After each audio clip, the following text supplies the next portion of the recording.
क्या चिराग पासवान 2025 में बिहार के मुख्यमंत्री बनेंगे? नमस्कार, मैं वैष्णवी, आप देख रहे हैं देशवा न्यूज। केंद्रीय मंत्री चिराग पासवान का एक बड़ा बयान सामने आया है।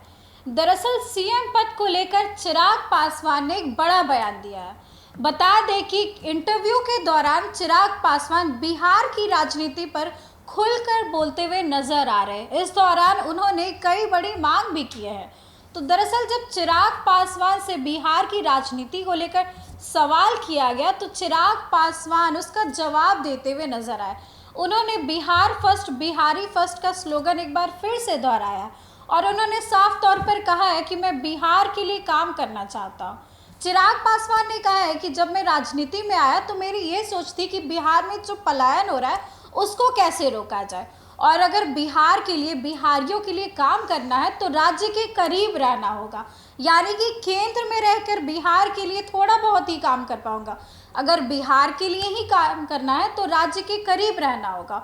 और इसी सोच के साथ चिराग पासवान जो है वो बिहार की राजनीति में एक्टिव होना चाहते हैं। उन्होंने साफ तौर पर कहा है कि वो बिहार की राजनीति में एक्टिव होंगे और अपनी पार्टी को यहाँ पर मजबूत करेंगे। बता दें कि बीते दिनों लोक जनशक्ति पार्टी रामविलास की ओर से एक महत्वपूर्ण बैठक भी बुलाई गई थी और इसमें ऐलान किया गया था कि बहुजन भीम सम्मेलन किया जाएगा और ये सम्मेलन चिराग पासवान की पार्टी की तरफ से किया जाएगा, जिसमें पार्टी को मजबूत बनाया जाएगा। तो जब विधानसभा चुनाव होने वाले हैं और एनडीए की जितनी भी पार्टीज है वो अपने आप को स्ट्रांग बनाने में लगी हैं।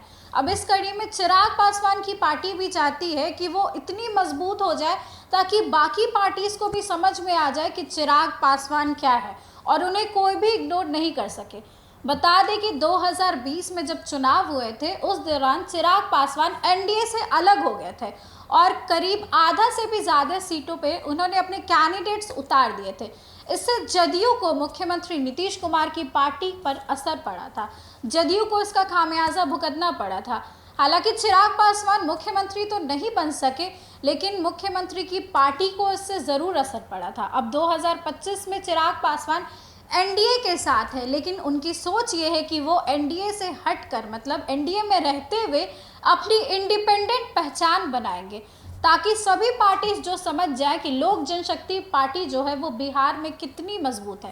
इस दौरान चिराग पासवान ने अपने पिता रामविलास पासवान को लेकर भी कई बयान दिए हैं। उन्होंने अपने पिता रामविलास पासवान को भारत रत्न देने की मांग की है। बता दें कि ये मांग नई नहीं है, ये मांग बहुत पुरानी है। उनकी जो पार्टी है लगातार ऐसी मांग करती है कि रामविलास पासवान को भारत रत्न मिलना चाहिए। इसको लेकर चिराग पासवान ने कहा है कि वो मेरे पिता थे। इसको लेकर चिराग पासवान ने कहा है कि रामविलास पासवान मेरे पिता थे, तो लिहाजा मैं तो भारत रत्न देने की मांग करूंगा ही। लेकिन अगर बात की जाए उनकी पॉलिटिकल करियर की, तो उन्होंने 50 साल तक राजनीति में एक्टिव रहकर देश के लिए बहुत काम किया है।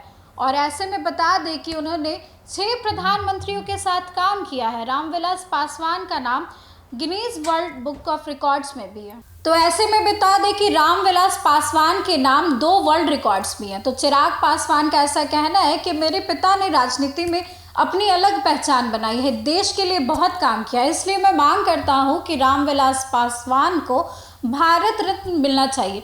वहीं सीएम पद को लेकर जब चिराग पासवान से सवाल किया गया तो उन्होंने कहा कि सीएम पद के लिए फिलहाल वैकेंसी नहीं है और चिराग पासवान को एक निकनेम भी दिया गया है, यानी कि उन्हें मोदी जी का हनुमान कहा जाता है। इसको लेकर भी सवाल किया गया तो चिराग पासवान ने कहा कि मोदी जी मेरे मन में बसते हैं, मुझे किसी होर्डिंग की ज़रूरत नहीं है।